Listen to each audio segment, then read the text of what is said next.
les amoureux des traces de pneus, on est de retour ici pour la 13e des pistonnés. Oui, 13, vous ne rêvez pas, comme le numéro banni des pilotes. De tous les pilotes, non pas vraiment. C'était aussi le numéro, bien sûr, d'un certain Pastor Maldonado que l'on est obligé de saluer aujourd'hui. Sinon, on ne s'appellerait pas, bien sûr, les pistonnés. Comme chaque mercredi, après chaque week-end de Grand Prix, on a rendez-vous donc sur la First Team Sport pour débriefer, analyser et débattre autour de notre sujet de prédilection, la Formule 1. Et puis, bien sûr, le trio des tontons flingueurs, les nouveaux tontons flingueurs de la F1 en France sont avec moi cette semaine encore. Et notamment Pierre-Olivier Valette et son double des Pielo F1, encore une fois cette semaine avec nous. Salut Pierrot. Maléfique. Deux personnalités, tout à fait. Visiblement. Bonjour Manu, bonjour Hamzito, bonjour Brissounet, j'espère que vous allez bien. Ça va être une belle émission. Hamza, tu l'as cité, Hamzito, le petit nom bien sûr des coulisses. Hamza lui avait prédit que Sochi ne serait pas très palpitant et il est là aujourd'hui pour vous le redire, chers amis. Salut Hamza. Bonjour à tous, comme la majorité de nos followers, on peut dire qu'on connaît la F1.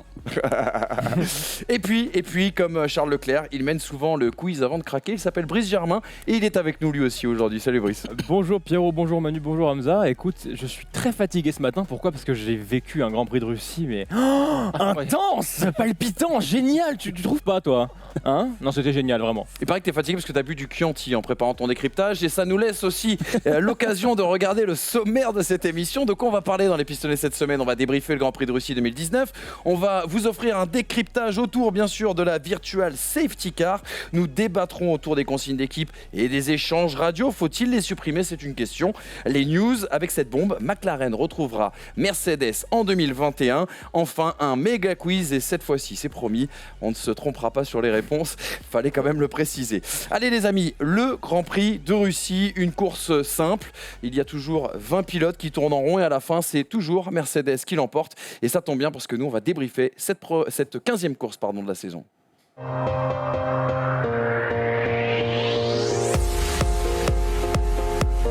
Le Grand Prix de Russie, donc à Sochi, et le doublé surprise de Mercedes. Oui, surprise. On va regarder d'ailleurs ce classement. Hamilton qui termine devant Valtteri Bottas. La 3e place pour Charles Leclerc. Suivent les Red Bull de Verstappen et Albon. Là, à noter la 6e place de Sainz, toujours dans les points. De Perez aussi également, qui aime squatter ce top 10. Les deux McLaren sont dans le top 10. Et Magnussen, lui, fait son grand retour dans ce classement. Le meilleur tour pour Lewis Hamilton, qui prend du même coup un point de bonus très important en vue du championnat des pilotes. Et puis le titre honorifique du pilote du jour octroyé à Sébastien Vettel malgré bien sûr son abandon. On va y revenir. Regardons tout de suite les 4 enseignements de ce Grand Prix de Russie 2019. Vous allez le voir, ça va canarder aujourd'hui avec Hamilton qui a sans doute, on peut vous le dire, Lewis Hamilton et Mercedes devraient être champions du monde. Ouais. Ferrari a-t-elle la meilleure voiture actuellement du plateau ? C'est une question, mais je pense que ça peut être une affirmation. McLaren qui donne des nervous breakdowns à Renault. Enfin, Albon marque des points pour 2020 en vue du 2e baquet chez Red Bull. Là, par contre, c'est une question un petit peu plus importante. On enchaîne tout de suite sur ce premier enseignement, les amis. Lewis Hamilton et Mercedes, ils sont champions du monde, on peut le dire ainsi aujourd'hui. 73 points d'avance sur Bottas, 107 sur Leclerc. Il reste 5 courses. Hamilton a besoin que de finir 5 fois 4e, sachant que quand il fait des mauvaises courses, il finit mieux que 4e. Qu'est-ce que tu veux ? Il fait des mauvaises courses, il gagne. Incroyable. Qu'est-ce que tu veux qu'il se passe ? Enfin, en tant que de raikkoniste, je me souviens de 2007, donc tout peut se passer en Formule 1, mais il n'empêche que cette Mercedes va quand même être très dur à aller chercher. Hein. Mais attention à un éventuel retour de Max Verstappen sur les 5 dernières courses, quand même, pour le titre de champion du monde. Non. Non, mais c'est ironique. T'as pas la référence. Ah oui, mais non. Ouais, je sais qu'on est en... qu'on faisait une émission sérieuse. Voilà. Je sais qu'on est en pull à l'époque, on était en t-shirt, mais je me souviens, je sais pourquoi il dit ça. Hein. Mais mais oui, Lewis Hamilton, comme d'habitude, en fait, on parlait des temps faibles, on va à chaque fois se répéter, mais les temps faibles, temps forts, Lewis Hamilton et Mercedes sont dans un temps faible et pourtant, ils signent un doublé. Lewis Hamilton va aller chercher en plus le bonus avec ce point bonus. Ça récompense une régularité qui aujourd'hui, c'est le pilote le plus régulier. Je crois que c'est le seul qui n'a pas abandonné encore cette saison. Lewis Hamilton, il va être sacré assez tranquillement sur cette fin de saison. Il a fini 3 fois hors du podium cette saison. Oui. Vous voyez la stat, un C'est pas petit beaucoup. peu. Non, mais on voit la qualité de champion du monde de Lewis Hamilton. C'est pas le dernier sur le carreau, on va dire.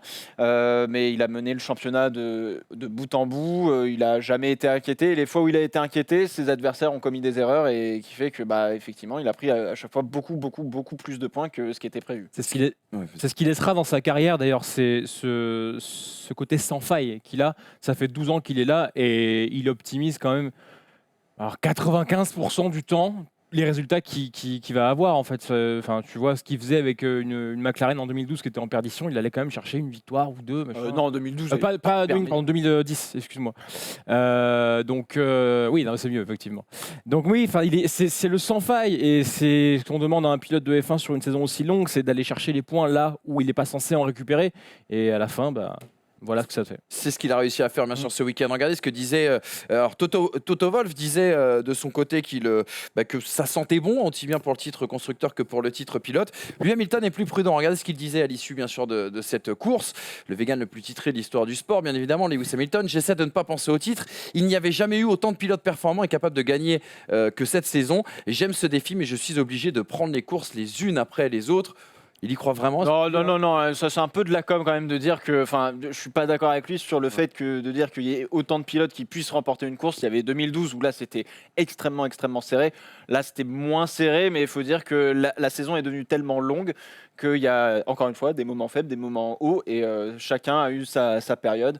Vettel ça dure un peu plus longtemps que les autres malheureusement, mais quelque part ça le met en avant cette déclaration parce qu'en fait il y a tellement justement de pilotes qui peuvent aller gagner une course. Enfin, quand je dis tellement, il y a Vettel, Bottas, Leclerc et Verstappen. Ce sont ceux-là dont on parle. Que du coup, ils sont tous à un moment donné, ils ont tous été meilleurs, ils sont tous arrivés sur le sommet de la feuille des temps. Sauf que, en fait, ça n'a pas été toute la saison. Hamilton, ça a été toute la saison. C'est bien pour ça qu'il sera titré et largement, certainement, au Mexique. La régularité. Champion de la régularité. Il n'est pas officiellement champion, mais on peut vous le dire dans cette émission, c'est une confidence. Il va être champion du monde, Lewis Hamilton. N'oubliez pas. Ouais. Deuxième enseignement, les amis. Mercedes a fait le doublé, mais il y a une constatation quand même qui nous a sauté aux yeux ce week-end encore, et c'est le cas d'ailleurs depuis la fin de la silly season. C'est que Ferrari semble avoir la meilleure voiture de cette deuxième partie de saison.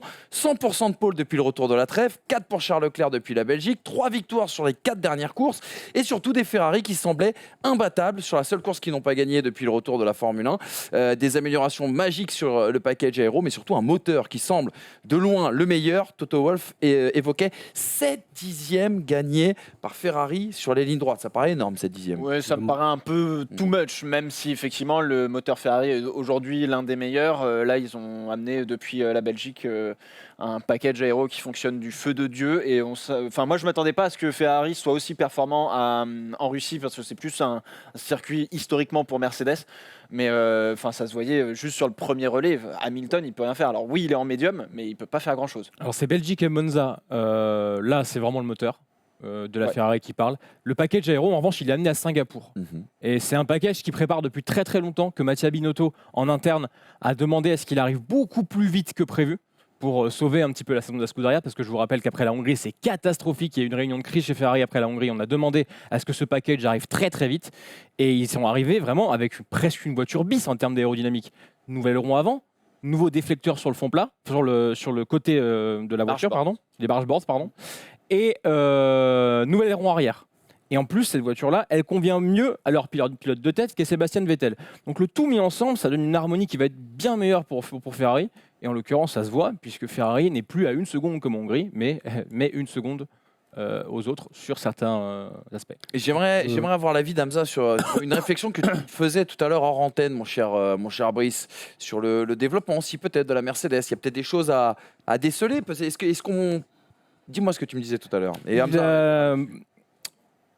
Il semblerait que Mercedes, au vu de l'avance qu'ils avaient dès la Hongrie, ait alloué entre 70 et 80% du budget de développement de leur voiture à 2020, dès la Hongrie.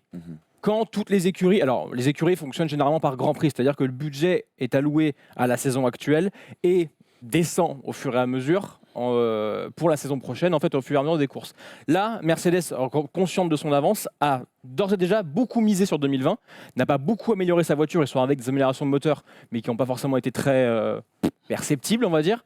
Donc, ils se sont un petit peu dit, bon, on a l'air assez tranquille de ce côté-là, et c'est pour ça qu'on a vu aussi des mines déconfites chez Mercedes à Singapour, parce qu'il y a eu un petit peu alerte rouge, quoi. Ah, ça ne me surprendrait pas et au final ce serait bien joué, ce serait bien calculé pour la saison 2020. Ils avaient tellement d'avance que finalement Mercedes le sait qu'il ne sera pas rattrapé. Après du côté de Ferrari, je trouve que c'est important quand même d'avoir amélioré le package aéro, d'avoir vu de telles performances à Singapour et en Russie. Je pense qu'aujourd'hui Ferrari a une voiture assez complète, a une base assez solide pour préparer la saison 2020. On sait qu'il y aura non plus du côté de Ferrari, qu'il y aura plus de grosses améliorations à venir pour la suite de la saison. Là aussi, on va plutôt se concentrer sur 2020. Je pense que du côté de Ferrari, cette fin de saison peut laisser entrevoir de belles promesses pour 2020. Regardez ce que disait à nouveau Toto Wolff. Pour évoquer bien sûr le cas Ferrari, c'est vrai qu'il y a une prédominance de temps de parole à l'OM Mercedes aujourd'hui. Sochi est un bon révélateur car nous y avons toujours été les meilleurs et pas cette fois. C'est ce que nous disait Pierrot tout à l'heure. On a été battus en course et en qualif par Ferrari qui a une vitesse incroyable. Nous avons accumulé énormément de retard sur eux. Ils semblent avoir le package parfait. Je voulais juste te relancer là-dessus, Pierrot.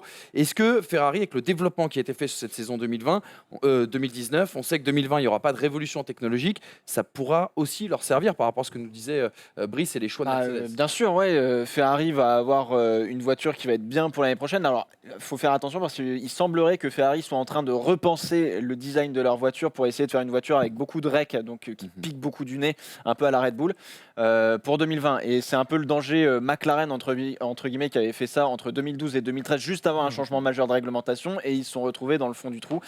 Donc, faut mettre un point là-dessus. Maintenant, Mercedes avait, on l'a dit en début d'année, avait la voiture, ou en tout cas a toujours la voiture qui est la plus homogène possible et la plus facile à comprendre. Et Ferrari a réussi à débloquer le potentiel qu'ils avaient en début de saison, qu'ils n'arrivaient pas à transformer, et ils ont réussi à le faire en amenant les bonnes améliorations. Comme on l'a vu depuis les essais hivernaux, la Ferrari c'était un diamant brut. Il a fallu 13 Grands Prix pour trouver les réglages. Une fois que c'est trouvé, elle est incroyable, mais c'est tard, c'est très tard. Une voiture, elle, n'est toujours pas un diamant brut, et pourtant la France l'attend. C'est bien sûr la Renault écrabouillée, on pourrait le dire un petit peu, par McLaren tout au long de cette saison, mais également à Sochi.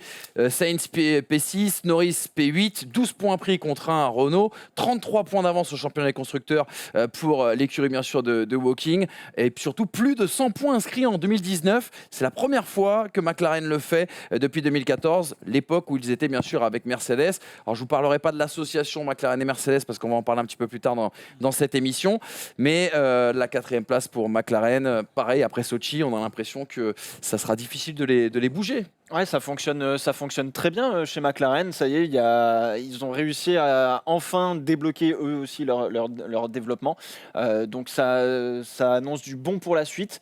Maintenant, effectivement, alors est-ce que c'est à cause du départ de Fernando Alonso Ça, c'est Hamza qui répondra. Mais non, effectivement, il y a eu beaucoup de travail qui a été fait. Ils se sont mis dans le trou avec Honda en 2015 et ça a été vraiment très compliqué. Et pour remonter la pente, c'est extrêmement encore plus compliqué, vraiment très difficile.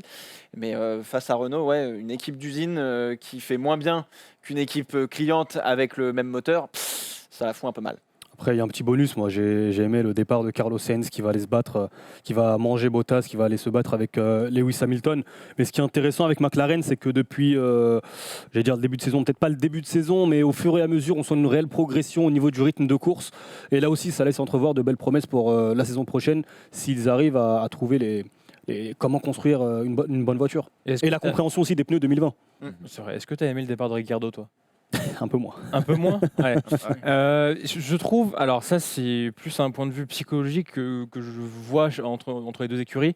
Il y a une différence, je trouve, de sérénité dans la manière d'aborder les courses chez McLaren. Pourtant, Dieu sait qu'ils sortent du trou quand même. Enfin, ils sont restés un moment. Fernando, il a souffert à cause de ça. Mais ce que je veux dire, c'est qu'on a l'impression que, alors déjà les deux pilotes s'amusent. Vraiment, déjà. Ouais, c'est deux potes. C'est Ouais, clairement. important. Hein. Et on a vraiment l'impression que dans cette écurie, ça roule. Vraiment, entre tout le monde, les gens se parlent, les choses. Peut-être c'est l'expérience des erreurs du passé aussi. Et puis quand tu as quelqu'un comme Alonso, en fait, tu dois apprendre à gérer ce que c'est qu'un pilote avec de la poigne. Donc quelque part, tu vois, peut-être que toutes ces erreurs du passé font qu'aujourd'hui, le line-up, le setup complet qu'ils amènent, leurs ingénieurs, tu vois, tout ça fait qu'ils abordent peut-être les courses avec un peu plus de sérénité que Renault. Forcément, leur châssis est meilleur en plus. Parce que Renault, quand tu vois, tu as l'impression qu'à chaque course, c'est la peur de la presse, c'est la peur du résultat, c'est tout ça, ce qui fait que tu vois des Hülkenberg qui vont craquer en Allemagne, tu vois des 4e places au Canada qui ne sont pas transformées. Donc j'ai aussi cette impression de manque de sérénité. Et c'est intéressant ce que tu dis. Regardez ce que disait Cyril Abitboul juste après, bien sûr, cette course du côté de la Russie. Ça a validé exactement ce que tu viens de nous expliquer, Brice. Depuis le retour de la pause estivale, les événements n'ont pas joué en notre faveur sur 3 des 4 courses. Nous avons du rythme, il y a encore de l'espoir, il faut rester concentré. C'est vrai qu'ils ont du rythme, mais ils n'arrivent pas à transformer en course. Quoi. Non, il y a toujours un problème. Non, il y a toujours un problème. Ils n'arrivent pas à transformer. Et à la différence de McLaren, c'est que McLaren, ils ont connu vraiment le fond du trou et que leur objectif, eux, c'est d'en sortir. Alors que Renault, on a annoncé en 2016 qu'on allait être champion ou en tout cas se battre pour les titres en 2019-2020 ou en tout cas commencer à être avec les top teams. Ils n'y sont pas du tout. Donc il y a un peu plus de pression de ce point de vue-là.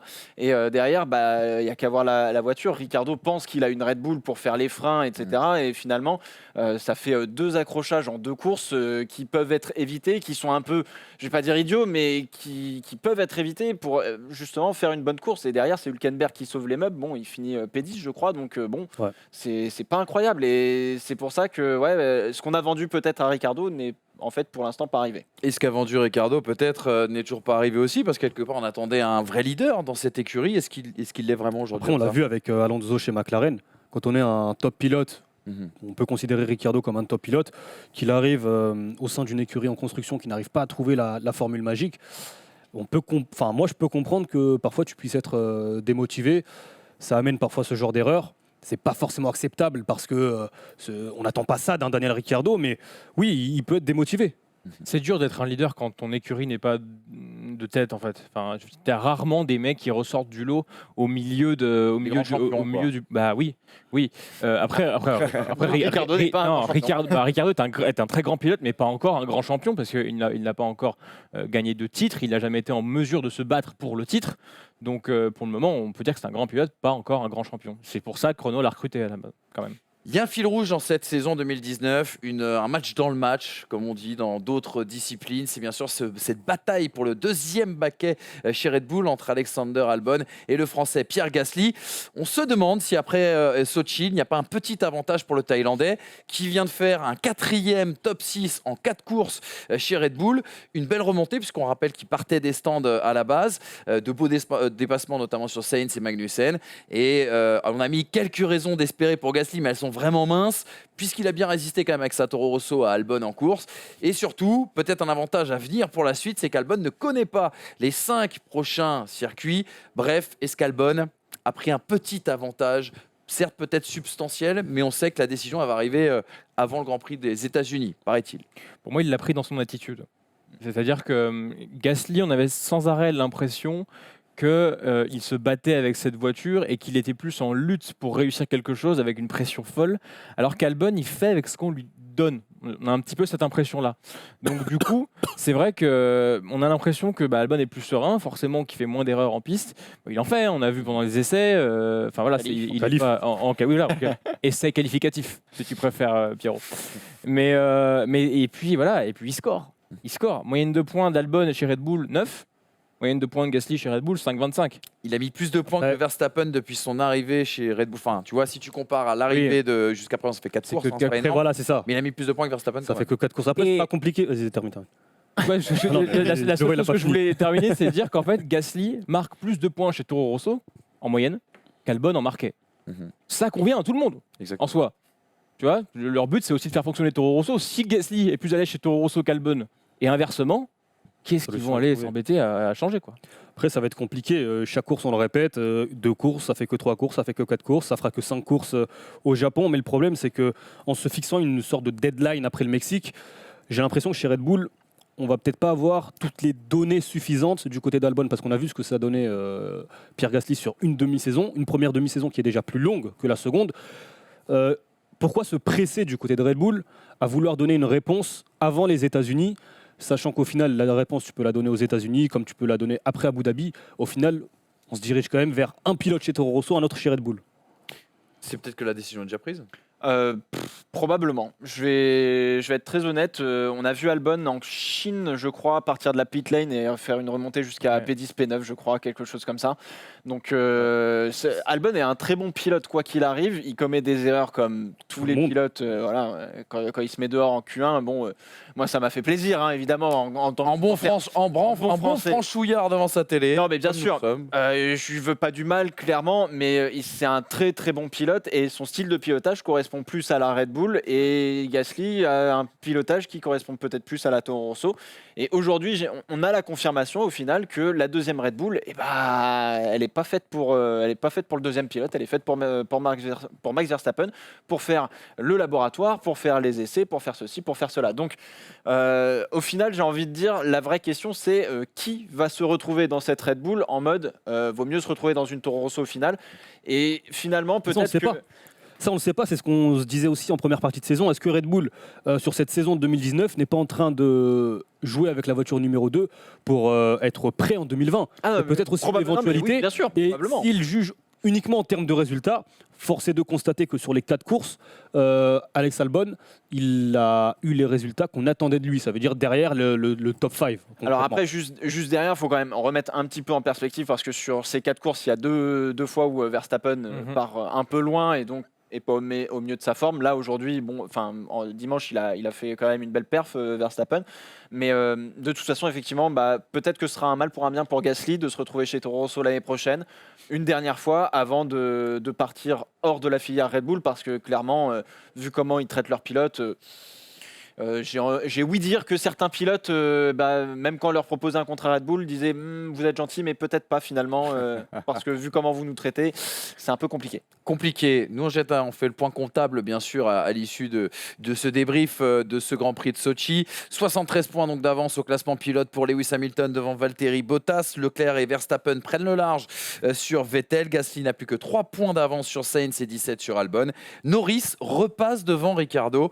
Ça aussi, symboliquement, c'est quelque chose d'important. Et puis, classement des constructeurs, on va aller très très très vite. Vous dire qu'il y a 162 points d'avance pour Mercedes devant Ferrari, qui peut être sacré, je crois, dès le prochain Grand Prix. Mercedes sacré au Japon. Au Japon, oui, voilà. Ouais, possiblement, en tout cas. Au Mexique, non ou Mexique. Non, ça c'est Hamilton. On va mettre du conditionnel, on refera les calculs bien sûr. Et puis surtout, Renault qui accuse donc désormais 33 points de retard sur McLaren. Ce n'est peu négligeable. Les amis, c'est l'heure des pronos. Je veux un silence de mort pour regarder la sanction qui a été attribuée par les commissaires de course suite, bien sûr, à votre bonus levé la semaine dernière. On regarde tout de suite ce que ça donne là, au niveau des classements. Et oui, Hamza repasse devant. Et oui, parce que, je vais vous dire, vous connaissez le point commun entre l'URSS et les pistonnets, les amis ? La corruption, hein. Ce sont deux dictatures populaires. Voilà. Le peuple a choisi 62%, pas vraiment palpitant, 38% de super palpitant. C'est vrai que Romain s'est un peu emballé, on aurait pu dire juste palpitant. Mais voilà, en tout cas, votre point a été retiré, les amis. Le peuple a parlé. Le peuple Il faut respecter le peuple. Ouais, exactement. Tout simplement. Vous avez truqué les élections comme d'habitude, bravo. Comme disait Jacques Chirac, les amis. Allez, c'est parti. J'avais 4, je crois. Les pronostics du Grand Prix de Sochi, concentrez-vous parce que nous ne sommes pas trop inspirés ces derniers temps. Attends. Bonus, Gasly devant Albon. C'est un bonus de 2 points. Je vous permets de vous refaire la cerise aujourd'hui. Sinon, comme d'habitude, le vainqueur du Grand Prix est celui qui va faire le meilleur tour. Alors, Hamilton vainqueur, meilleur tour en course de Sébastien Vettel et Gasly sera devant Albon. J'ai plus rien à perdre. Il peut se retrouver à 0. Ah oui, bon, je suis sûr que je vais perdre. Victoire de Charles Leclerc. Allez. Meilleur tour pour Alex Albon, comme d'hab. Et Gasly devant Albon, non. Ah oui, parce que j'allais dire si c'est meilleur. Oui, bon, tu aurais pu arriver. Ah, il faut tenter là. Victoire de Robert Kubica. Victoire de Max Verstappen. Ouais. Possible. Terre de Honda. Ouais.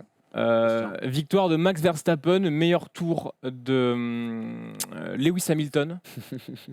Et je prends le bonus parce que le Japon et Gasly, c'est une grande histoire d'amour. Exactement. Donc je prends le bonus Gasly. Et c'est pour ça que je vous le proposais. Il est très populaire, très aimé là-bas. Il a souvent eu de bons résultats. Bref, c'est pour ça que je vous le proposais. On voit que ça se tend. On a du mal à prendre des risques dans cette fin de le saison, moins bien 1 sûr. là. Le classement reste toujours très serré. Fais pas la tête, mon cher Brice, parce qu'on t'attend d'ici quelques instants, puisque la semaine dernière, on décortiquait la question des relances derrière la safety car. Et cette semaine, on vous dit tout sur la virtual safety car.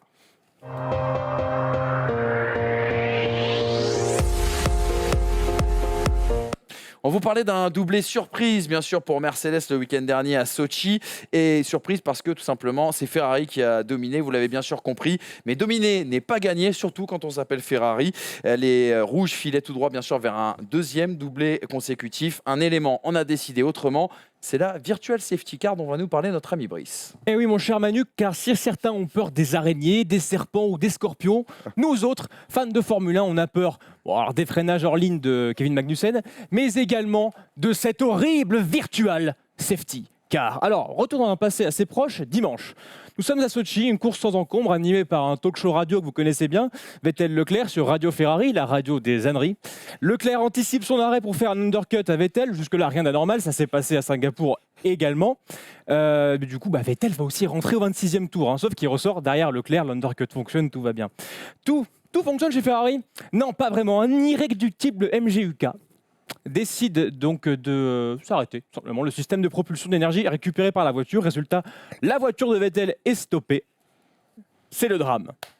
Course relancée, Leclerc déjà vainqueur? Non, nos poils sérissent, mes chers amis, nos poils sérissent. Pourquoi? La frayeur s'empare de nous. Virtual Safety Car. Le mot est lâché. Alors, pendant que Jacques Villeneuve essaye de retrouver son couteau de boucher pour trouver le responsable de cette hérésie, on se dit à ce moment-là, quelles conséquences ça va avoir sur la course, vitesse réduite de 40% pour tout le monde, on ne sait pas trop. Les Mercedes se sont pas encore arrêtées, elles en profitent. Lewis Hamilton rentre au stand. Alors là, Charles Leclerc est déjà passé au stand et à ce moment-là, en piste, il roule 40% moins vite que la normale.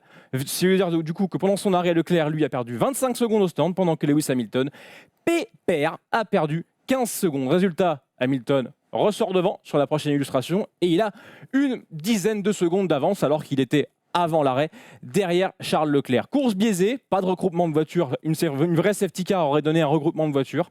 Et oui, la VSC, c'est l'enfer. VSC, ça veut dire victoire sans course. Alors moi, j'entends ce que tu me dis, Brice, mais on se rappelle que la VSC, justement, elle a été introduite pour éviter de biaiser les courses avec la sortie à chaque fois d'une safety car. Elle a surtout été introduite suite à l'accident tragique de Jules Bianchi en 2014 pour sécuriser les pilotes quand ils avaient un problème sur la piste et également les commissaires pour faire ralentir tout le monde et pas forcément attendre que la safety car sorte pour que tout le monde soit au ralenti. Elle intervient donc pour limiter les dangers en piste quand il n'est pas jugé indispensable de faire entrer en jeu la voiture de sécurité physique. Mais il est vrai aussi qu'elle a été là pour maintenir les écarts et pas biaiser la course. Mais seulement en théorie, les amis.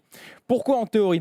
Il y a deux choses. La vitesse elle a baissé de 40% pour tout le monde. Et alors ça, c'est ultra contrôlé par la FIA. Ils ont mis leur petit capteur tous les 50 mètres pour ne pas avoir de problème. Ils vérifient à chaque fois. Ça ne rigole pas. Et même, c'est dans l'ECU, donc l'Electronic Control Unit, cette petite carte graphique super sympa à décrypter, si vous voulez. C'est vachement compréhensible pour n'importe qui, on est d'accord? C'est un peu le cerveau de la voiture. Il contrôle tout et la FIA voit tout, si la vitesse est bel et bien descendue. Donc normalement, on n'est pas censé pouvoir gagner du temps. Oh, mais il y a des failles, mes chers amis, il y a des failles. La première, c'est que on doit baisser sa puissance de 40%, mais on n'est pas obligé de baisser la distance qu'on parcourt. Ce qui fait que la trajectoire, on peut très bien prendre une distance plus courte, une trajectoire plus courte, et à ce moment-là, on gagne du temps quand même, peu importe si la puissance est réduite ou non. Deuxième chose, et alors là, quand je suis tombé là-dessus, il fallait que je vous en parle, les copains. Il y a une faille incroyable. Les arrêts au stand sont interdits sous Virtual Safety Car. Oui, les arrêts au stand sont interdits. Ah bon? C'est écrit dans le règlement, sauf pour une chose. Changer de pneus. 99% donc des arrêts au stand sont faits pour changer les pneus. Donc effectivement, cette règle, ça servait juste à gâcher du papier, comme Hamza généralement quand il vient en plateau. Oh non, donc, carton rouge là. Oh. Mais oui, mais j'ai dû faire une rubrique, mon petit pote. Drapeau bleu et blanc. Noir et blanc. Ouais. Donc en somme, finalement, les arrêts sont autorisés. Mais alors là, par contre, la vitesse dans les stands, est-ce qu'elle est réduite de 40%, les copains? Non. Ils roulent à 60 km/h comme n'importe qui s'arrête au stand. Est-ce que les mécaniciens, eux, baissent de 40% leur vitesse pour changer les roues? Non. Ils le font à vitesse réelle, ce qui fait qu'au final, tu gagnes du temps au stand et finalement tu ressors devant comme Lewis Hamilton. Et oui, la course se passe tout à fait normalement dans les stands. Conséquence, cela biaise encore plus la course qu'une safety car normale. Bon, j'entends bien la critique en tout cas, mais quelles sont les solutions du coup à apporter? La supprimer serait un peu une hérésie car la sécurité c'est bien trop important. La VSC est née des erreurs du passé. Néanmoins, supprimer les arrêts au stand durant la VSC, ça semble être la meilleure solution afin de laisser vivre la course. La solution, elle existait déjà en fait sous voiture de sécurité réelle à une époque, il y a une dizaine d'années. On fermait la pit lane lors des premiers tours de safety car pour que si jamais tu veux faire un arrêt, tu le fais quand tout le monde est regroupé et qu'ainsi tu en payes le prix, à savoir de repartir derrière tout le monde, certes pas loin en distance, mais derrière en termes de position. La F1 a bien assez d'artifices comme ça pour modifier le cours d'une course juste avec une virtual safety car. On pourrait peut-être justement laisser au moins les écarts pendant la virtual safety car, ne pas permettre aux gens de rentrer au stand et ainsi garder un peu de spectacle pour la piste et non pas pour les stands. Merci beaucoup Brice en tout cas pour ce super décryptage. On est obligé de continuer avec un petit tour de table parce que je sais que tes camarades t'ont écouté bien sûr très attentivement. On sait que certaines personnes voudraient la supprimer cette virtual safety car. Tu as parlé de Jacques Villeneuve. C'est lui, il aime prôner cette idée. Vous, est-ce que vous seriez pour la supprimer? Difficile, l'a dit Brice, par rapport au côté sécurité, on l'entend. Comment on pourrait la modifier? Comment on pourrait l'améliorer cette VSC? Moi, je vois deux choses. Soit on garde que la safety car et on enlève la virtual safety car et dès qu'on sent qu'il y a un peu de danger ou qu'il y a un commissaire qui doit intervenir sur une voiture ou sur la piste, on met une safety car et on peut faire le système américain d'IndyCar où effectivement quand ils sont sur ovale par exemple, eh bien on fait un premier tour en passant sur la ligne des stands quand la pit lane est fermée et ensuite on laisse au choix pour tout le monde de s'arrêter ou non une fois que tout le monde est regroupé. Deuxième solution, faire comme au Mans, faire des slow zones où on enclenche le pit limiter et comme ça on est bien, mais encore une fois ça peut jouer des tours si la slow zone, pas tout le monde y passe. Norman Nato s'était fait surprendre à Monaco avec une VSC justement. Il avait dû ralentir et, dans le tunnel et toute la partie rapide alors que son concurrent allait plus vite finalement dans l'épingle, etc. Donc effectivement ça... Je ne sais pas s'il y a un système miracle. Je suis plus pour avoir qu'une safety car, mais... Ok. Pareil, suppression de la virtual safety car. La slow zone me plaît bien. En fait, au final, c'est exactement la même chose que ce qu'on a avec la virtual safety car, sauf que c'est peut-être plus contrôlé, mais il suffit de faire la même chose juste sur un secteur ou un mini-secteur. Après, ça a toujours fait partie de la F1. Enfin, depuis l'introduction de la voiture de sécurité, la safety car physique, elle relance des courses. Parfois, on est bien content que la safety car physique arrive. C'est le jeu. Aujourd'hui, c'est tombé contre Ferrari et tant mieux pour Mercedes. Mais en soi, la virtual safety car, je trouve, depuis son introduction, n'apporte pas grand-chose, je trouve. Vraiment. La slow zone, c'est ce qui était prévu à la base pour la virtual safety car. C'était censé être uniquement dans le secteur où il y avait le problème. Sauf qu'en fait, ça créait des problèmes pas possibles, puisqu'effectivement, il y a des virtual safety cars qui durent une dizaine de secondes ou une quinzaine de secondes. Et s'il y a des pilotes qui ne passent pas dedans et d'autres qui sont en plein dedans, effectivement, ça crée des écarts encore énormes. Donc ils ont dû le mettre sur tout le tour. Oui, mais c'est le jeu. Au final, la Formule 1 n'est pas un jeu, la Formule 1 est un sport. Et biaiser à ce point-là les courses, effectivement, ça aurait été encore pire que ce qu'on a maintenant. Et la slow zone, eh bien, Ferrari aurait aimé bien sûr enfermer Vettel dedans dans la première partie de la course à Sochi. Vous l'avez compris, on va entamer le débat et on va évoquer les consignes d'équipe.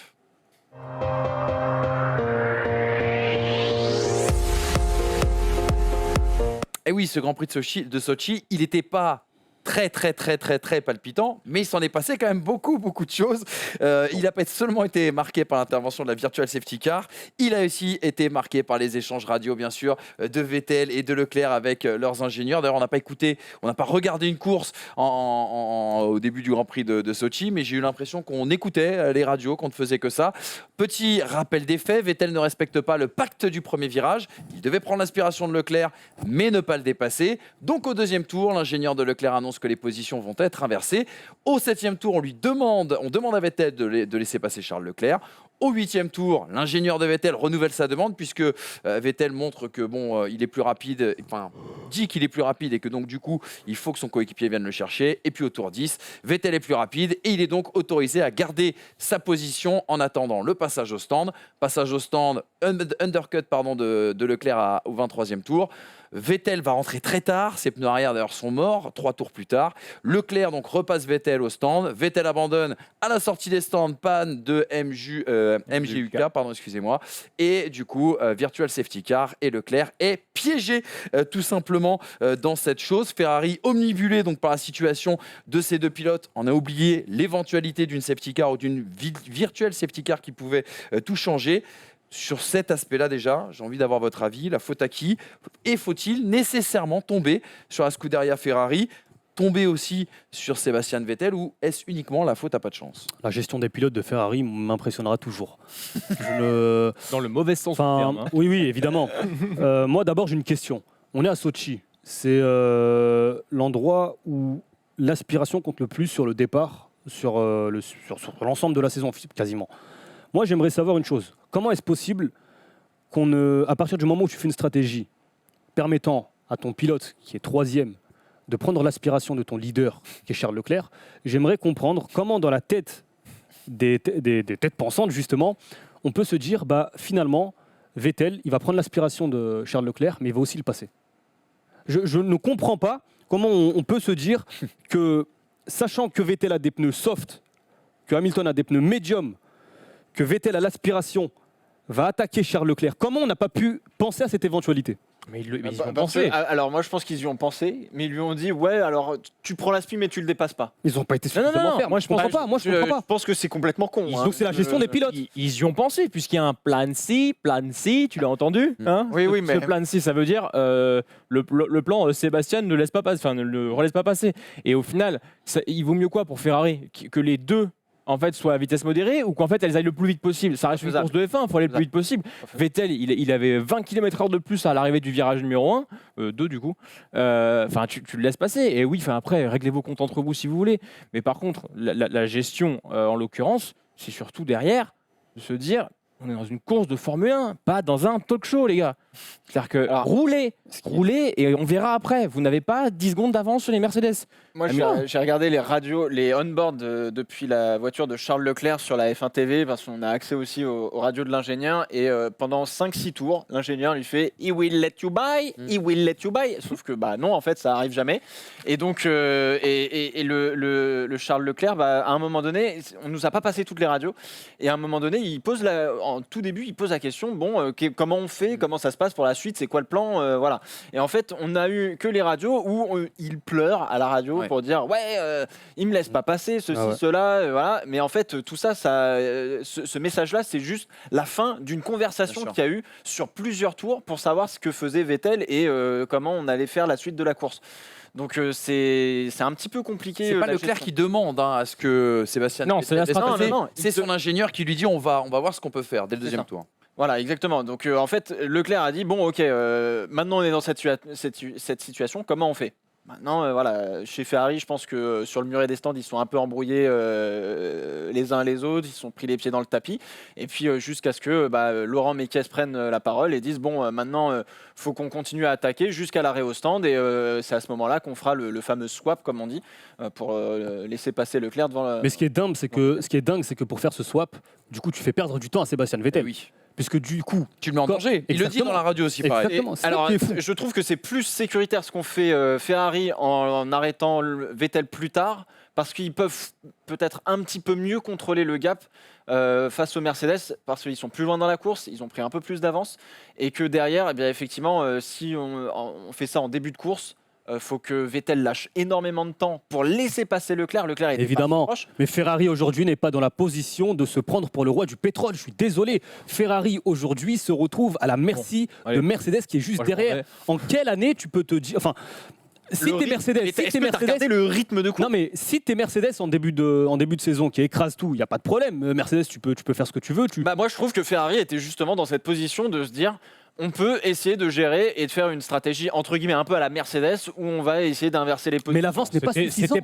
C'était prétentieux. Bien sûr. Je sais pas, moi je trouve qu'ils avaient un rythme de ouf, donc. Oui, mais attends, tu te rends compte que ta stratégie, tu pars du principe évident, sûr et certain que ton deuxième pilote sur la grille va passer Lewis Hamilton. C'est sûr et certain. Tu te rends compte que si jamais c'est le plan C comme tu dis, hein, non, oui, mais d'accord, mais en fait. Ils se disent, ok, Hamilton est en pneu soft. Non, Médium, médium, pardon, mais j'ai encore l'habitude de l'an dernier. Il est en jaune, donc du coup, nous on est en rouge, on a un meilleur moteur, on va le fumer, c'est sûr, on verra avec Charles. Tu te rends compte qu'ils ont gaspillé une énergie folle à ne plus regarder derrière. C'est incroyable qu'après juste 3 grands prix, mais- 3 grands prix de domination, c'est rien quoi, tu vois. Tu peux quand même te rappeler des démons du passé où il y a encore un mois, un mois non, 2 mois, Non, mais alors, t'étais à la ramasse, tu vois. alors, justement, ils ont pas arrêté de regarder derrière parce que s'ils n'avaient pas regardé derrière, ils auraient fait le swap en début de course. Et là, ça aurait été catastrophique, évidemment. Donc, ils ont bien regardé derrière et ils se sont dit Ce qu'ils ont demandé le quand truc même. Hein. le plus safe qu'on puisse faire avec la situation actuelle d'avoir Vettel devant Leclerc pour essayer d'inverser et favoriser Leclerc parce que là, aujourd'hui, il y a eu favoritisme, entre guillemets, pour Charles Leclerc. Ce que je peux comprendre parce que Leclerc est légèrement devant Sébastien Vettel au championnat et que s'il y en a un qui doit jouer absolument la gagne face à Hamilton, c'est lui pour le moment, statistiquement parlant. Donc je suis désolé, mais sur l'état actuel des choses, ils ont géré parfaitement leur stratégie. Après, il faut pas qu'on diabolise trop le truc non plus, dans le sens où la stratégie, enfin les consignes d'équipe, c'est surtout le talk radio de début de course. Mais l'arrêt de Charles Leclerc, il n'est pas tant stratégique quand tu vois l'état de ses gommes arrière à ce moment-là. Hein. C'est-à-dire qu'en fait, il rentre pas pour dire on doit le faire rentrer plus tôt. Non, il se fait mettre quasiment une seconde au tour par Lewis Hamilton à ce moment-là, qui remonte comme une balle sur Leclerc et il faut l'arrêter absolument. Tu vois l'état des gommes quand il rentre, c'est catastrophique. Donc il fallait l'arrêter. Donc automatiquement, c'est pas forcément un choix d'équipe, c'est un choix de bon sens de l'arrêter à ce moment-là. On a parlé de Ferrari, vous n'avez pas évoqué Sébastien Vettel, ce fameux pacte du premier virage qui, je l'ai entendu, je l'ai compris, vous a fait plutôt rire. Est-ce que vous avez envie de le brancarder un peu aujourd'hui, Sébastien Vettel, par rapport à ça, ou pas du tout? Après, il a C'est déjà un fait. champion. Il a déjà Pilote fait. de course, Voilà. point. Ok. Et puis en plus, il Ouais, fait, ouais. je trouve qu'il fait il fait un très bon départ. Ouais. Au point de, je peux comprendre que dans sa tête, ils se disent, j'ai pas eu besoin de Leclerc Exactement. pour prendre la tête, Mm. parce qu'il peut se dire, et ce qui est logique, j'ai pris un très bon départ. Ok, Charles ne m'a pas fermé la porte, mais dans tous les cas, je l'aurais mangé au deuxième virage. Il a eu- Non, il a eu- enfin, on il peut a le eu- comprendre. Après, il a eu c'est besoin. un état d'esprit de pilote de course. Il a eu besoin que Charles garde sa ligne. Oui, Non mais n'importe quel pilote dans cette situation-là se met à droite et garde l'intérieur. Et Après, là, il l'a pas fait. C'est ça. C'est juste ça en soi. Mais Vettel, effectivement, dans sa tête, tu te dis, j'ai dépassé, j'ai pas eu besoin de lui, il a pas ralenti. Après, Donc, si Vettel, j'imagine qu'il était d'accord pour faire ce pacte entre guillemets. C'est pas très cool, évidemment. C'est pas très cool pour Leclerc, c'est pas très cool pour Ferrari. Ça va être Il sympa. a, les- il a les déjà briques. fait, il a déjà fait avec Red Bull, avec C'est Mark vrai. Webber en Malaisie. c'est pas le genre à laisser 21. passer. Hein. Après, il y a aussi peut-être une autre lecture de la situation. Personnellement, je n'y crois pas, mais là, j'aurais un immense respect pour Ferrari si c'est le cas. Peut-être qu'ils se sont dit, quitte à sacrifier notre course, on va, entre guillemets, sanctionner Sébastien Vettel qui n'a pas respecté le pacte qu'on avait fixé. Et c'est pour ça, Pour l'arrêt, tu veux dire c'est pour ça pourquoi ils ont Pour le éventuellement Q4. prolongé le premier relais de Vettel. Pour faire J'y rentrer crois- Vettel. J'y crois pas trop personnellement. Élargissons un peu ce débat. On a pris bien sûr un exemple de consigne d'équipe, un exemple d'échange radio. Regardez un rappel des faits là encore d'exemples peut-être un peu plus symboliques qui ont eu lieu dans les dernières années de l'histoire de la Formule 1, on pourrait le dire, dans ces 20 dernières années. Ouais. On regarde un petit peu cette historique. Ça va vous rappeler des bons souvenirs. Autriche 2002, l'un des plus connus. Last lap, Rubens, last lap. 2001. Let Michael pass for the championship. Bien sûr, Jean Todt qui avait dit ça à l'époque à la radio. C'était passé en direct à la télé. Bref, 2001, un truc non incroyable. 2000, Alors, il y a eu 2001 et il y a eu 2002. Il y a eu D'accord. les deux fois. on s'est peut-être trompé alors dans ces Effectivement. cas-là. Mais- Singapour, Felipe, Fernando is faster than you. Vous vous rappelez, le multi 21, tu en parlais, le multi 21 de la Malaisie en 2013 chez Red Bull. Et puis Sochi déjà l'année dernière avec cette victoire un peu honteuse de Mercedes et cette phrase devenue célèbre. Valtteri, it's James. Voilà. Les amis, quand on reprend tous ces exemples-là, on se rappelle que les consignes d'équipe avaient été interdites en Formule 1 suite à l'imbroglio entre Michael Schumacher et Rubens Barrichello. Moi, la question que j'ai envie de vous poser, puisque Pierrot nous le répète souvent dans cette émission, cette fameuse phrase « Let them race », est-ce qu'il ne faudrait pas qu'on supprime et les consignes d'équipe, qu'on les interdise, et pourquoi pas aller même très loin en supprimant les échanges radio. On sait que ça a été un débat énorme, le débat de l'oreillette, notamment en cyclisme. Ça plaira à notre ami Polo Harrer en roue libre. Abonnez-vous. Voilà. Est-ce qu'on peut se permettre de poser cette question-là aujourd'hui? Et quel est votre avis sur la Alors, le truc, c'est que tant qu'on ne retire pas la radio physiquement de la voiture, on aura toujours des problèmes de radio, de consignes d'équipe, etc. Quand on a essayé d'interdire les consignes d'équipe On a eu des Fernando is faster than you. Enfin, c'était téléphoné à 15 000. Et là, Is faster Ouais, non, mais than You. et c'est-à-dire que les mecs, si vous voulez, ils sont là, ils essaient même pas de faire genre c'est code rouge, code 34 machin. Non, Bah, Multi 21, c'est pas mal, je vois. ouais, non, mais ça passe encore, tu vois. Mais Fernando is faster than you, tu fais les gars, vous foutez de notre gueule. Enfin, c'est pas possible. Donc, moi, à part si on supprime complètement les radios des pilotes. Ouais. Je vois pas comment on peut interdire les Ils ont consignes. toujours le moyen de le faire. Mais Et puis, Ah, mais c'est si bon, tu moi, supprimes la radio, t'as une course à l'instinct, c'est ça. Mais là. bon, alors, si on supprimes supprime les un radios, ordre comment on d'après. fait pour mettre en route la voiture? Parce Ah ouais, que enfin, Et puis est-ce que tu penses que les pilotes ont la capacité de retenir et d'emmagasiner toutes les informations que l'ingénieur connaît au sujet de la voiture, tout ce qu'ils ont besoin de faire? Le pilote a besoin de son ingénieur pour le rassurer, pour lui dire quel mode activer en cas de problème. Enfin, et puis même, enfin, quelque part, c'est le lien qu'a le spectateur aussi avec son pilote au moment où lui, il est en train de rouler, tu vois. Entendre cet essoufflement, tout ça, ça fait partie aussi du spectacle que nous, on adore, tu vois. Enfin, depuis que les radios ont été mises en public, je crois que c'était en 2003 ou en 2004, ça donne quand même des pilotes qui sont beaucoup plus proches du spectateur parce que tu vis ça avec eux. Et pour revenir sur les consignes d'équipe, et là je vais faire un petit tunnel, pour revenir sur les consignes d'équipe, on a tendance un petit peu à l'oublier parce qu'on met les pilotes sur un piédestal, mais c'est pas une course de pilote, c'est une course de voiture. Et les voitures sont faites par des constructeurs. Et c'est les constructeurs qui amènent ces voitures dessus et c'est eux qui doivent dire si oui ou non ils veulent tel pilote devant. Enfin, ça fait partie quand même de l'essence du sport. C'est comme si tu interdis à un coach de changer un joueur pour Et c'est un sport individuel ou collectif non, la Formule 1? évidemment que c'est un sport d'équipe. En fait, c'est un sport collectif Hmm. mené par des individus. Et pour le coup, bah oui, il y a un pilote dans sa voiture en piste, mais les deux roulent pour la même équipe. Ils ont Sans le même collectif, il n'y intérêt. a pas d'individu en fait. Sans collectif, il n'y a pas de pilote. Sans collectif, il n'y a rien. Exactement comme si tu voyais Mbappé et Neymar se battre pour le meilleur buteur. Tu vois, c'est pareil. En fait, bah, il y a beaucoup plus de joueurs en foot, donc on est 11, donc ça se voit moins. Sauf que là, ils sont deux. Généralement, ton équipier, c'est censé être le mec avec qui tu collabores. Ça devient généralement ton meilleur ennemi. Ah, mais est-ce qu'on casse pas un peu le panache quand même, le sel, le piment de la course automobile, de la Formule 1, avec des choses qui sont téléguidées, avec des grandes marques qui décident de faire gagner lui et pourquoi pas lui, qui joue la sécurité? Regardez Mercedes, la gestion de Mercedes cette saison a quand même un petit peu tué le suspense de ce championnat. Vous pouvez pas vous satisfaire de ça quand même? Tout dépend quel est l'intérêt Hmm. au moment où c'est fait. Si l'intérêt est celui de l'équipe, il n'y a aucun problème. Et l'intérêt du spectateur, parce que nous sommes des spectateurs. Hein. Ouais, avant je tout. rejoins Manu. En tant que fan, on acceptera difficilement les consignes d'équipe. On pourra les comprendre. Il faut un peu de réflexion, mais on acceptera rarement des consignes d'équipe parce que on se sent un peu volé finalement de ne pas avoir une bataille en piste, même entre deux équipiers.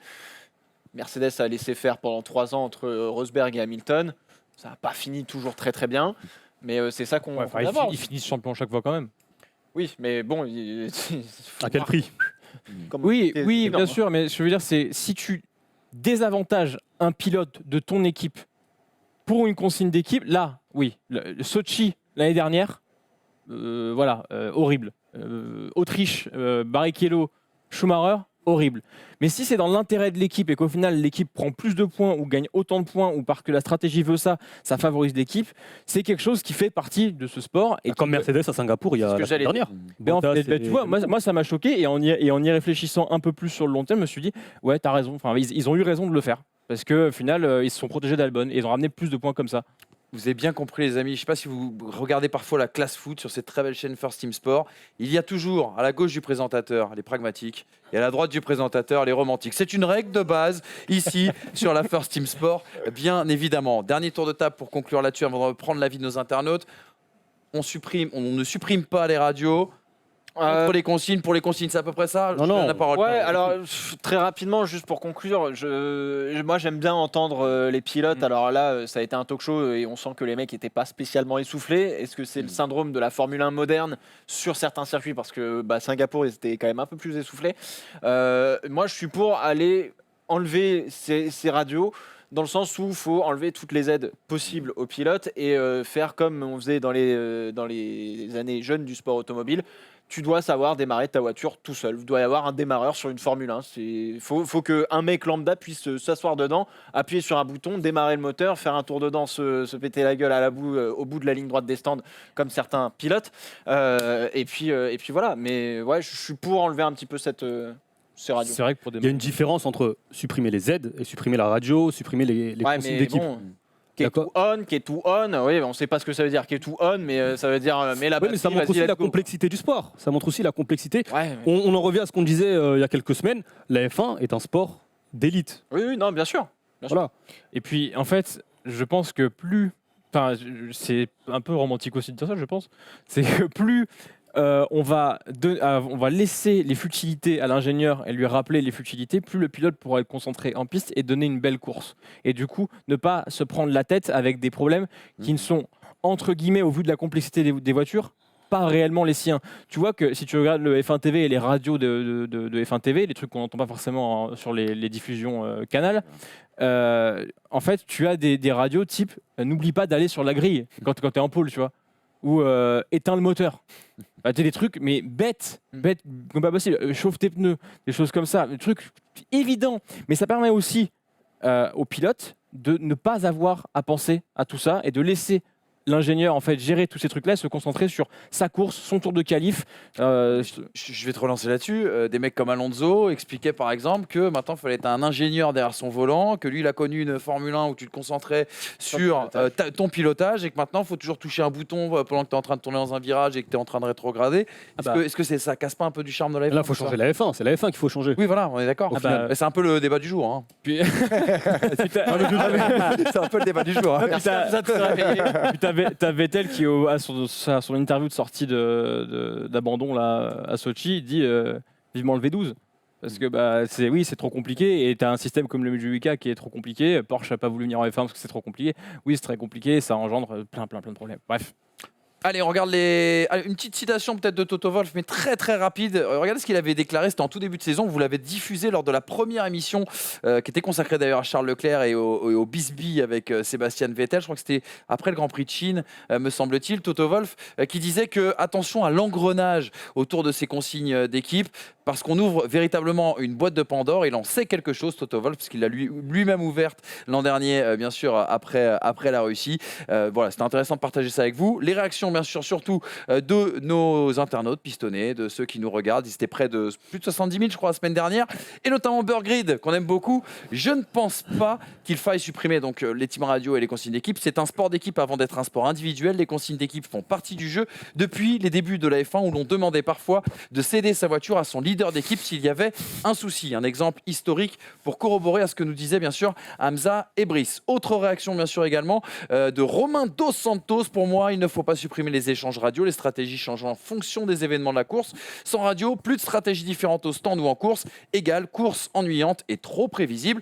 Même son de cloche, il me semble, avec Slayam. Si on supprime les échanges radio, ça augmente le risque d'erreur, donc d'accident. Il ne faut pas oublier qu'un pilote n'a que ses rétros et ce qu'il y a devant. Ça veut dire qu'ils doivent s'en tenir au briefing d'avant-course. On aura donc des courses prédéfinies. Et puis Myriam, qui ne veut surtout pas que soient supprimées les conversations radio, parce qu'elle dit, un petit peu ce que disait Brice tout à l'heure, de pouvoir les entendre durant la course permet d'avoir une dimension intéressante au moment de juger et de suivre bien sûr son pilote préféré ou un pilote qui nous a marqué. Puis une dernière réaction, celle de Benjamin Delannoy. Clairement, les consignes d'équipe, c'est devenu n'importe quoi. Au lieu d'avoir des pilotes qui se battent pour la gagne, il ne passe plus rien parce que les équipes ne veulent pas qu'ils se touchent. C'est pas ça l'esprit du sport. Bienvenue, mon ami, à la table de notre ami Pierrot, la table des romantiques. Tu as ta place, bien évidemment. Merci à tous pour ce débat. Vous pouvez bien sûr réagir, vous, en commentaire dans cette vidéo et sur les pistonnets, les comptes Twitter et Instagram. Et puis, nous, comme d'habitude, on se fait bien sûr le recueil de vos avis. J'allais dire, vous avez envie de jouer. Non, on passe aux news.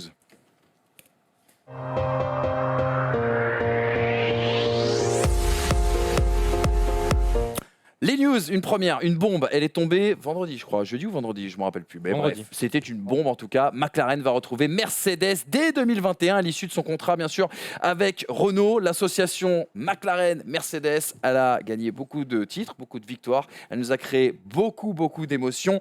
Je voulais avoir votre avis un petit peu sur tout ça. D'un point de vue McLaren, d'un point de vue Mercedes, d'un point de vue aussi Renault, vous pouvez choisir le point de vue que vous voulez. Win-win. C'est du win-win. Renault n'est jamais autant performant que quand il s'occupe que d'une seule chose. C'est comme un mec. Il faut se focaliser sur un truc. Non, Renault On va. ne dira pas quoi. Hein. Renault a été champion du monde en étant écurie seule et pas motoriste d'une autre écurie. Red Bull a été champion du monde quand Renault était juste motoriste. Donc c'est parfait comme ça, je pense. Et puis McLaren et Mercedes, il ne faut pas oublier que les deux usines sont très proches, que l'association a toujours été très bonne, que le moteur Mercedes est aujourd'hui un des meilleurs. On a vu qu'il savait gérer les virages de réglementation. Ça semble être un bon pari. Moi, je suis pas sûr que ce soit une si bonne chose que ça pour Renault. Ça met un coup de pied vers la sortie supplémentaire pour Renault. Tu as moins de revenus du coup, puisque tu n'as plus d'équipe partenaire. Il faudra voir ce que donneront les accords Concorde, notamment pour la suite de la F1, mais ça ne me surprendrait pas si les accords ne conviennent pas à Renault, que Renault quitte la F1. Il faut savoir que Renault lâche un bon gros 55 millions d'euros à Ricciardo sur 2 ans, ce qui fait juste un quart du budget par saison, on va dire, grosso modo, donc un peu moins de 10% du budget sur la saison, c'est énorme. Les fournitures moteurs à McLaren, eh bien, c'est 16 millions en moins. Ils arrivent depuis 2016 à réaugmenter un petit peu leur montant en termes de sponsoring. Ça va sur la bonne voie, mais encore une fois, si, comme dit Hamza, si les accords Concorde ne vont pas dans leur sens, s'il n'y a pas des budgets capés, s'ils n'arrivent pas à toucher des revenus pour des meilleurs revenus en tant qu'écurie historique, entre guillemets, comme Ferrari, McLaren et Williams, par exemple, ça va être un peu plus compliqué. Donc, il faudra voir. Maintenant, effectivement, je suis d'accord avec Brice. Quand on s'occupe d'une seule équipe et que de son équipe, il y a peu de chances qu'on s'éparpille ailleurs et qu'on puisse faire de la performance. Ça a été les mots de Cyril Abitboul pour expliquer notamment bien les conséquences de ce choix. Il rappelait notamment qu'en 2005 et 2006, Renault n'équipait Et que personne Renault. d'autre. Ouais. Et Renault avait été champion du monde. Deuxième news, tiens, importante aussi également à parler. On a un champion en GP2. Il s'appelle Nick De Vries. C'est comme ça qu'on dit ? Oui, Ouais, absolument. c'est comme ça. Nick De Vries, mais par contre, Nick De Vries n'ira pas en Formule 1 l'année prochaine. Et oui, il s'est engagé avec Mercedes en Formule électrique. Un petit mot sur ce pilote, l'autre pilote hollandais qu'on pourrait pourquoi pas retrouver dans un bac un peu plus tard. D'ailleurs, question sous-jacente, s'il signe chez Mercedes, même en FE, est-ce que ça pourrait pas être une concurrence à terme pour Esteban Ocon ? Compliqué quand même de revenir de la FE pour arriver à la Formule 1. Enfin, la FE, malheureusement, on voit quand même plus le chemin inverse des pilotes de F1 qui vont en FE que l'inverse. Et même Il y a si un ça peu- devait se faire, ce serait pas pour aller chez Mercedes. Oui, et puis le train passe rarement 2 fois en F1. Ouais. Lui, il était pilote McLaren en youth, jeune. en académie. Et il a quand même 24 ans déjà. Hein. Les champions GP2 à 24 ans, c'est du pragmatisme que d'aller en FE parce qu'au final, les places en F1 sont tellement chères. Il y a déjà une liste d'attente de fou. Quand tu vois qu'un pilote comme Esteban Ocon attendait déjà lui un baquet, tu te dis que c'est un choix pragmatique. Je pense que c'est déjà passé. Je lui souhaite pas. En Hein, tout mais cas, je pense que 2020, c'est passé. Oui, En fait, Nick De Vries Non, est un peu dans le même cas qu'Hülkenberg, c'est qu'il est trop bon pour des équipes qui ont encore aujourd'hui un baquet disponible et pas assez bon pour aller dans un top team et faire partir quelqu'un d'autre. Donc, c'est un petit peu le problème auquel se heurtent Hülkenberg et De Vries. Oui, il a raison d'aller en Formule E. Derrière, il pourra faire un petit peu de WEC avec Guido van der Garde et son autre collègue hollandais. Donc, Félix Leclerc. il est pragmatique dans le sens où il va faire une carrière de pilote automobile. C'est ça qui compte. On jugera bien évidemment tout ça. Vous l'avez compris, on a un nouveau champion en GP2, mais surtout, nous, chez les Pistonnets, on cherche un nouveau champion pour notre quiz.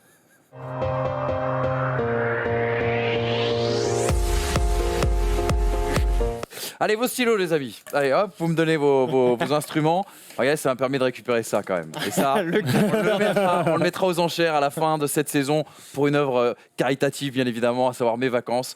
Donc n'hésitez pas, bien sûr, à commencer vos enchères. Les amis, le quiz, on commence tout de suite le gros Jean. par les essais. Regardez ce premier habillage, les essais, ça compte pour du beurre. Vous connaissez bien sûr la nouvelle formule. Les essais, la semaine dernière, on a parlé des pilotes qui avaient le plus mené de courses dans leur carrière. On avait trouvé les 4 premiers. Vous voyez qu'Hamilton d'ailleurs a dépassé Michael Schumacher. Je vous ai même passé l'habillage. Comme il s'est pas foulé. Ouais, je l'ai J'ai vu même tout à passé l'heure. l'habillage tout à l'heure. Donc on va voir si vous avez de la mémoire. On se Attends. chauffe tranquillement. C'est les essais. Qui sont les deux? Je vais prendre un par un. On va commencer Prost. tiens, par Hamza. Ouais, Prost. Et Dans Alonso. l'ordre, hein. Prost, Alonso. Dans l'ordre, tu me donnes Prost, Alonso. Ouais, Prost, Alonso aussi. Prost, ouais. Et Prost. ouais. Et je vais changer pour la Ouais. beauté du geste. Ouais. Juan Manuel Fangio. Eh bien non, c'était Prost et Alonso, bien sûr. C'est allé vite, hein, bien évidemment. Voilà, 84 courses menées à eux deux. C'était les essais, ça compte pour du beurre. On attaque tout de suite la Q1, une qualif, Q1, Q2 comme d'habitude, avec, eh bien les amis, le classement du championnat du monde depuis le retour de la trêve estivale. Voilà, depuis que la Formule 1 a repris, voilà, vous me réfléchissez à l'ordre. Moi, je veux l'ordre. si possible l'ordre, écrivez, je vous rends Ah oui, voilà. Alors, allez, je vous stylo. rends vos stylos, désolé. C'est compliqué. Écrivez-moi un ordre tranquillement. Le temps, moi, que je rappelle à nos amis. Eh bien, tiens, d'ailleurs, il y a un très très beau stylo. Oui, Mont oui. Blanc, excuse-moi, je t'ai rendu un bic, je lui ai gardé sur Mont Blanc. Ça fait partie, bien sûr, des méthodes des pistonnés. N'oubliez pas, chers amis, de commenter, bien sûr, cette émission en description. Jouez aussi au quiz avec vous. Prenez, comme au baccalauréat, votre petit papier, votre petit stylo. Et puis, comme ça, amusez-vous avec Il y a nous eu devant 4 votre courses, hein. écran. Prenez pas non plus 2 heures, les amis, parce Je l'ai. que voilà, tu l'as, Hamza là, pense Hamza a l'avoir. dit j'ai. Du coup, on s'arrête là et on va écouter notre ami Hamza. Je t'écoute. Leclerc, Alors, Leclerc, Ouais. tu m'as dit, ouais, Lewis Hamilton, ouais, Valtteri Bottas. ouais, Moi, j'ai mis Sébastien Vettel. oui. Et j'ai mis Alex Albon devant Verstappen. Oh, c'est un tout pile. Il prend. Mais on n'a même pas le droit d'essayer, quoi. Bah, il a Ah, non, non, mais il a mais commencé tout avant pile, toi. donc, Il a tais-toi, commencé avant toi. c'est Il a fini. tout pile. Il a commencé Fallait avant être toi. plus rapide, monsieur. Exactement. Germain. Ah bah, Mais si vous on avez de pile- la chance. Si on pile le stylo la moitié des séances aussi. Non mais attends, tu as de la chance parce que on passe de la Q1 à la Q2. Certes, Hamza pourrait partir en tête sur cette Q2, mais bref, bon, vous avez L'important, compris, c'est la pole. Les amis, chose très importante, c'était l'anniversaire de Max Verstappen hier. Oui, joyeux anniversaire Max, même si on n'était pas invité à la fête et à la noce. Parmi les pilotes âgés de 21 ans ou moins, quels sont ceux qui ont fait le plus de podiums? Ils sont 1, 2, 3, Oh là 4, là là là, 5. attends. C'est les podiums 5. avant 21 ans, mais ils peuvent avoir plus de 21 ans maintenant. Terrible, c'est que Oui, oui, c'est oui, le bien dernier. sûr. C'est les podiums qu'ils ont fait avant leurs 21 ans. Voilà. Là, ça va être très important. Vous avez vu qu'il y en a un qui domine aisément. J'imagine que vous avez une idée de la personne que ça peut. Faut le donner dans Peut-être. l'ordre, je suppose. Allez, on va dire que celui qui me le donne dans l'ordre, forcément, il gagne. Si après, vous ne l'avez pas dans l'ordre tous, on prendra celui sais qui a le pas. plus de bonnes réponses. Là-dessus, il n'y a pas de. J'ai le. Il n'y a pas de souci. Il y en a combien? Il y en a 1, Cinq. 2, 3, 4, 5, Je très les ai. précisément. Allez, Pierrot. Pas dans l'ordre, mais Verstappen, Vettel, Alonso, Hamilton, Leclerc. Il y a une erreur. Ah, c'est Alonso. Putain, quel vieux. Verstappen. Écoute le dernier, gros. Verstappen, Leclerc, Ouais. Vettel, Alonso. Et je Et pense que le dernier, c'est Danny Kvyat. C'est Fiat. Non, mais c'est parce qu'il a. Non, mais en là fait, t'as vu les réponses tout à l'heure, espèce de. Mais oui, il a vu les réponses tout à Il a l'heure. pris les fiches de Van- Mais absolument pas. C'est du talent, gros. il l'a. C'est le premier. Dans l'histoire des pistolets, c'était jamais arrivé qu'on passe Hamilton sur n'est pas les sur le classement. Hamilton n'est pas sur Alors, non, mais je vais vous dire la vérité parce que les gens ont le droit de savoir. D'accord, Hamza l'a vu passer hier. Tout à fait. J'ai vu passer ça hier. Et ce matin, moi je dirais aussi. Mais bon. Une pole position, ça ne vous a jamais fait gagner une course dans les pistonnets, mais on va tout de suite attaquer sur la course. Il Je m'énerve. voulais qu'on fasse dans un quiz d'énumération 1, 2, 3, 4, 5, 6, que vous me citiez les 10 pilotes à avoir Énumération. disputé le plus de courses Ah, facile. dans leur carrière. Par en pôle, là, c'est Hamza. C'est Hamza qui part en On point. note pas, on est d'accord. Alors attends. Il y en a 10 ou il y en a 6 En fait, il y en a 6, mais on va en trouver 4 autres. Je suis en train de les chercher, en fait. Tu vois. Rubens Barrichello. C'est bon. Kimi Raikkonen. C'est bon. Fernando Ah, c'est pas dans Alonso. l'ordre. Deuxième, Fernando Alonso. S'en fout de l'ordre. Michael Schumacher. C'est bon. Jenson Button. C'est bon. Qui c'est qu'on a fait un paquet de Grands Prix? J'en sais rien. Qui c'est qui s'est barré? Non, Langocha, ça me saoule. Il abandonne. On switch sur. Je partirai sur Felipe Massa. Il est bon. Il est bon. Il vient de me le prendre. Il est bon. Je vais dire Jarno Trulli. Yarno Trulli. Top 10, ça veut dire 200 Ouais. Grands Prix. Bah, il a fait 15 ans. 250 Grands Prix. Yarno Trulli, il y est.